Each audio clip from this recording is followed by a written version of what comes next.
Hello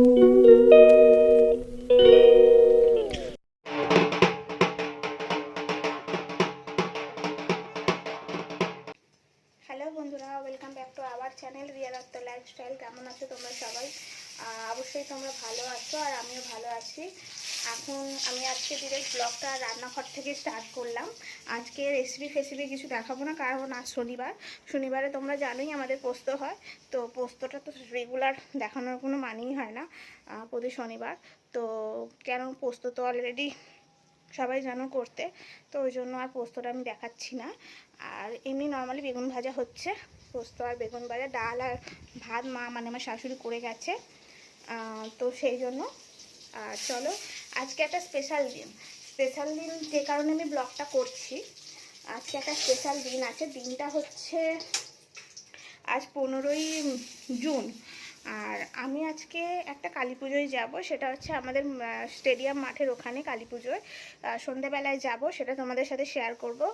আর হয়তো বেশি রাত্রি পর্যন্ত থাকতে পারবো না প্রতি বছরের মতো, যে কেননা এবছর আমার একটা পুচকু আছে তোমরা সবাই জানো, যে কারণে আমি বেশি রাত পর্যন্ত থাকতে পারবো না। ওই প্রায় 11টা সাড়ে 11টা নাগাদ করে বাড়ি চলে আসতে হবে আমাকে। তা চলো, ভিডিওটা আমি এখন থেকে স্টার্ট করলাম, দেখা যাক কতক্ষণ করতে পারি সকালবেলা। আর ওখানে গিয়ে তো আমি ব্লগটা না করলেও আমি ভিডিওটা দেবোই তোমাদেরকে। তা চলো, দেখতে থাকো পুরো ব্লগটাই। যখন ব্লগটা স্টার্ট করেছিলাম তখন তারপরে আর ব্লগটা কন্টিনিউ করা হয়নি। আর তোমাদের তো বলেইছিলাম রাত্রিবেলা একটা পুজো আছে, কালী পুজো, তো সেটা আমি তোমাদের সাথে শেয়ার করব। তো তার জন্য আমি রেডি হয়ে নিয়েছি। দেখো, আমি একটা ইয়েলো কালারের কুর্তি পরে নিয়েছি আর রেডি হয়ে নিয়েছি। কেমন লাগছে আমাকে অবশ্যই কমেন্ট করে জানাবে। আর দেখো, আমার সোনা মাম্মামও জামা পরেছে আমার সাথে ম্যাচিং করে, আমার মা মেয়েতে দুজনে মিলে ম্যাচিং করে জামা পরে নিয়েছি। ও যদি এখন ঘুমোচ্ছে। আর আজকে আমার সোনা মামাকে ঝুঁটিও বেঁধে দিয়েছি, দেখবে দাঁড়াও। এই যে ছোট্ট করে একটা ঝুঁটি বেঁধে দিয়েছি, মানে মাথায় চুলটা বেঁধে দিয়েছি ছোট্ট করে, হালকা করে। মানে এখন তো মাথাটার এখানটা তপ করে, তো ওই জন্য বেশি চাপ দিইনি, একদম আলতু করে মানে লুজ করে বেঁধে দিয়েছি একটা ছোট্ট ঝুঁটি। তা খুব কিউট দেখতে লাগছে।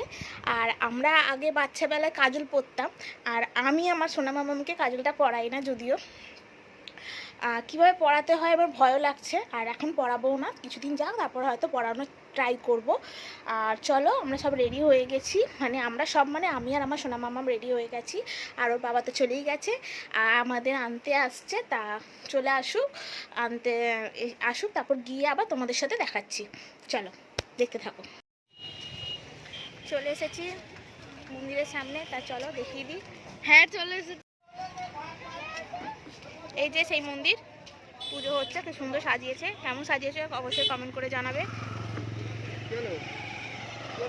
এখানে প্রচুর লোক আছে।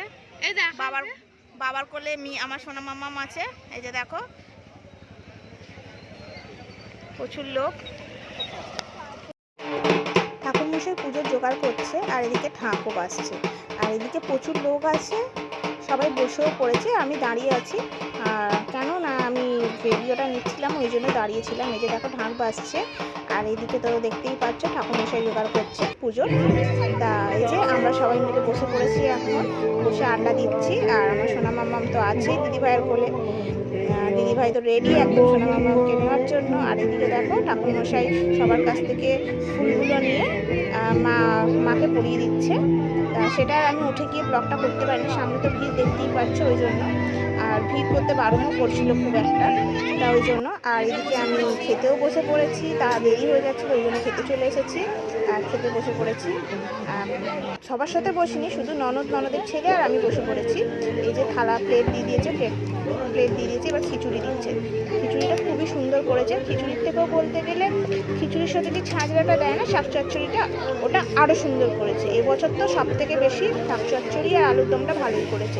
এবছরের আইটেম প্রতি বছরই সেম আইটেম হয়, কিন্তু প্রতি বছরের থেকে এবছরের খাবারটা সত্যি খুবই সুন্দর হয়েছে। আমি তো ছাঁচড়াটা অনেকবার নিয়েছি। তা যাই হোক, এই যে দেখতে পাচ্ছ কত সুন্দর করেছে। আমিও খাবার শুরু করে দিয়েছি। এই যে আলুর দমও পড়ে গেল, আর আলুটাও আলুর দমে টেস্টটাও খুবই সুন্দর হয়েছে। বাড়ি চলে এসেছি। মেয়ে কান্নাকাটি করছিল, খিদে পেয়ে গেছিলো, ওখানে খাওয়ানোর চেষ্টা করেছিলাম বাট ওখানে খাচ্ছিল না। আর রাত হয়েছে 10:30, প্রায় 11:45, 10:30 বেজে গেছে, মানে 10:30, 11:45 বেজে গেছে। তো বাড়ি চলে এসেছি। আর আজকে শনিবারও, তো যে কারণে বেশি রাত পর্যন্ত থাকলাম না। যদিও আমি এগুলো মানি না, বাট তারপরও মেয়ের জন্য মানলাম।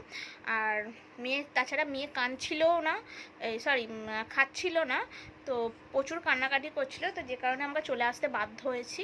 তা ভিডিওটা কেমন লেগেছে অবশ্যই কমেন্ট করে জানিও, আর ভালো লাগলে একটা লাইক কমেন্ট করে দিও। আর যারা নতুন আছো তারা একটু সাবস্ক্রাইব করে দিও, আমার পাশে থেকো, আমাকে একটু সাপোর্ট করো যাতে আমি আরও নতুন নতুন ভিডিও পোস্ট করতে পারি আর একটু এগিয়ে যেতে পারি তোমাদের সাহায্য নিয়ে। আর সাবস্ক্রাইবের পাশে অবশ্যই বেল আইকনটা প্রেস করে দিও, নতুন নতুন ভিডিও পোস্ট করার সাথে সাথে তোমাদের কাছে নোটিফিকেশান চলে যায়। চলো আমি ভিডিওটা এখানেই স্টপ করলাম, আর থেকে বেশি বড় করলাম না। টাটা।